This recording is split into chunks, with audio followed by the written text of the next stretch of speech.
Hey guys, Zach here with Stampede Airsoft. Today I'm going to show you guys how to bridge the connectors from your TCU and your FCU together so you can use one battery to power both the box mag and the FCU as opposed to running a small HPA battery to run the FCU. So it's pretty straightforward. This is obviously a Boneyard FCU that's burnt up. I'm using it for demonstration purposes. I've already gone ahead and cut the JST connector off.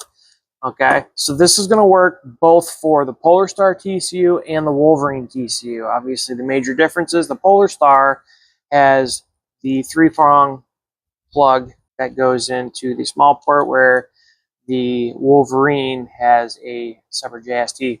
So, but again, works for both.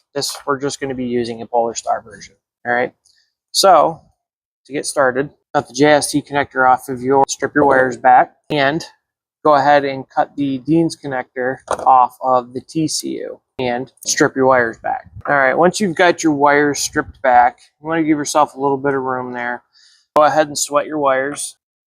All right, once you have your wires sweat, now is where you're going to want to get a Dean's connector or a Tamiya connector, whatever type of connector you need for whatever battery you're going to use. Typically, most of the time we use Dean's connectors because, you know, we pretty much use all Dean's batteries, but I'm going to go ahead and get my Dean's connector. I'm going to get that sweated. Okay.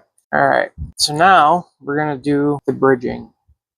You're going to take your negatives from your FCU and the negative from your TCU. You're going to solder them on to the negative plug of the Dean's. All right. First and foremost, make sure we have our shrink wrap on there. So it really doesn't matter which one you solder on first. You just need to make sure that your shrink wrap goes through both wires. Trivial, I know, but I've made that mistake before. This is where it gets fun, trying to put them both on without one popping off and the other one staying.